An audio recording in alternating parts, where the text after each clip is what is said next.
ទម្លាប់តូចផ្លាស់ប្ដូរជីវិតភាពជោគជ័យមិនមែនកើតឡើងដោយការចៃដន្យតែជាការសន្សំទម្លាប់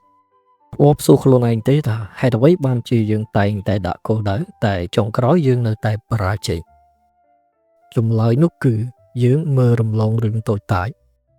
ពីច្រើនយើងតែងតែគិតថាដើម្បីផ្លាស់ប្ដូរជីវិតយើងត្រូវការផែនការល្អិតល្អន់មួយតែតាមពិតទៅជីវិតរបស់យើងគឺជាការបូកបញ្ចូលគ្នាពីទម្លាប់តូចប្រចាំថ្ងៃដែលគេហៅថា micro habit មិនមែនធ្វើភ្លាមជោគជ័យភ្លាមទេតែវាជាការសន្សំទម្លាប់តូចបើទម្លាប់ល្អជីវិតអ្នកនឹងល្អដោយមិនដឹងខ្លួនតែបើទម្លាប់អាក្រក់វានឹងបំផ្លាញអ្នកបន្តិចម្ដងដូចគ្នាអញ្ចឹងតើត្រូវចាប់ផ្ដើមពីណាទៅណាហើយនេះគឺជាទម្លាប់តូចទាំង6ដែលខ្ញុំបានរៀនសូត្រហើយយើងអាចយកទៅសាកល្បងបានវាប្រហែលជាអាចជួយអ្នកទាំងអស់គ្នាឲ្យប្រសើរជាងមុនផងដែរបទទី1 5វិនាទីទីទូទៅពេលណាដែលយើងដឹងថាត្រូវធ្វើអ្វីមួយភាគច្រើនអារម្មណ៍របស់យើងគឺចាប់ផ្ដើមខ្ជិលហើយបើមិនអញ្ចឹងទេគឺចូលចិត្តពន្យាពេលអញ្ចឹងអ្វីដែលត្រូវធ្វើគឺរាប់ថយក្រោយភ្លាម5 4 3 2 1ហើយក្រោកធ្វើវាកុំទុកពេលឲ្យខួរក្បាលមានពេលសម្រាប់រកលេសខ្ជិលបទទី2បទភួយគឺជាកាតព្វកិច្ចដំបូងនៃថ្ងៃថ្មីពេលក្រែគេងយើងស្អាតវាបញ្ជាក់ថាយើងបានជោគជ័យរឿងមួយហើយតាំងពីព្រឹកវាសាមញ្ញតែវាជាមូលដ្ឋានគ្រឹះនៃវិន័យបទទី3ផឹកទឹកមួយកែវពេលក្រោកពីគេងពេញមួយយប់រាងកាយរបស់យើងខ្វះជាតិទឹកខ្លាំងណាស់អញ្ចឹងញ៉ាំទឹកមួយកែវទៅវានឹងជួយដាស់សរីរាង្គជួយលាងជាតិពុល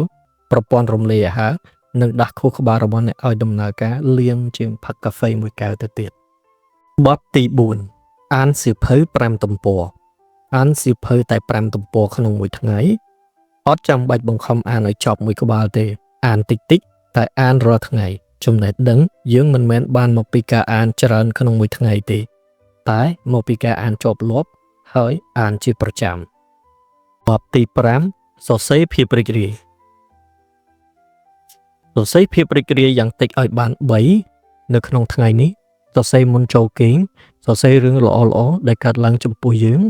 វាជាវិធីធ្វើឲ្យខួរក្បាលបន្ថយភាពតានតឹងមកជាភាពរីករាយវិញបានភ្លាមផងដែរបទទី6ការដើរ15នាទីពេល stress កុំអង្គុយតែមុខកុំព្យូទ័រអីចេញទៅដើរខ្លះទៅធម្មជាតិនិងចលនាគឺជាថ្នាំបំបាត់ stress ដ៏ស័ក្តិសិទ្ធិបំផុតដែលមិនចាំបាច់អស់លុយគ្នាត្រូវចាំថាយើងមិនមែនបង្កើតទម្លាប់ដើម្បីឲ្យល្អឥតខ្ចោះនោះទេ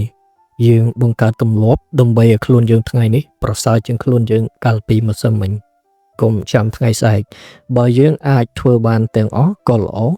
តែបើមិនបានក៏រើសយកមួយចំណុចហើយចាប់ផ្ដើមអនុវត្តពីថ្ងៃនេះទៅហើយតើទម្លាប់មួយណាដែលអ្នកចាប់ផ្ដើមធ្វើមុនគេ